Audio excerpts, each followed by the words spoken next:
Art's so important because it occupies that space of emotion that words just can't convey. And it becomes universal because art leaves it open for the viewer to associate their experience with it and then come out of that with this shared experience with all of those who view this. My name is Zachary Oxman, and I am a sculptor. When we thought about how we wanted to commemorate the fact that we had raised in a very short period of time a large sum of money for our endowment, we looked to local artists, to local Jewish artists who could help us embody both who we are as a Jewish school and a Washington, D.C. institution, both of which are essential to who we are. We wanted the piece of art to really Judaify our space. It's such a vibrant Jewish place. It's filled with Hebrew and kids singing Jewish songs. But really as a new building, we had yet to really build out what our Jewish art looks like. What does our spiritual landscape physically look like?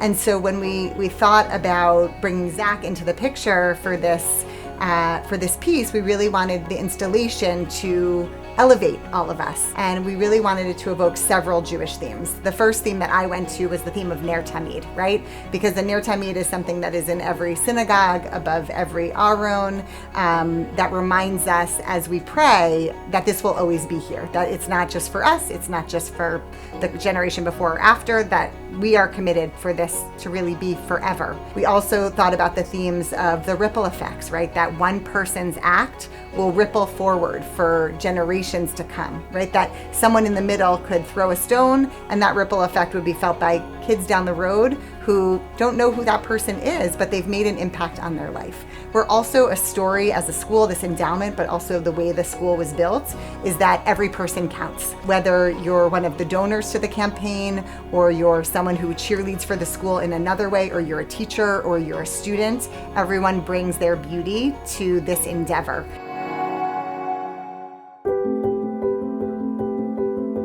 When we brought Zach in to start thinking about what this would be, I was very clear, and he totally got it, that we didn't want just another donor wall, right? We didn't want something that you could walk in and see in any synagogue or museum or JCC. We really wanted something that was unique and reflected who we are as an institution. And as an institution, as a school, we are student-centric, we are child-centric, and we wanted the art to have that feeling.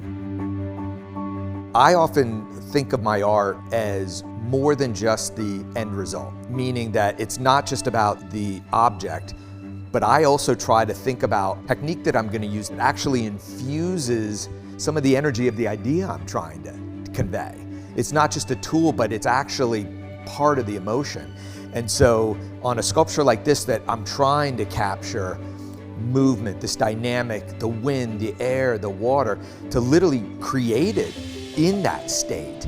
There's an energy that's conveyed. It's not just about the color and it's not just about the composition, but it's actually about the energy that gets infused into that experience. And that's something I think about a lot in my ideas and designs. We really want it to be the first thing that people see when they walk in. For us, as a new building, in a new space that's only been here for a few years, we really want to have people walk in the door and know that it's a Jewish space, that it's a sacred space, that it's a holy place because we teach children. And there's nothing that's more holy than teaching children, creating joy, singing with them, watching them connect with each other into these lifelong relationships. We want that for them every day. We want that for every visitor who walks into the building, every parent, to know that they are here, they're reflected here, and that this is a deeply Jewish and holy place. So for me, there's also a special layer to projects like this, because not only do I get to help celebrate and honor those who have given so generously, but I can do so in a way that also educates and can engage in the children, so they are not just passive viewers of this, but they become a part of that experience.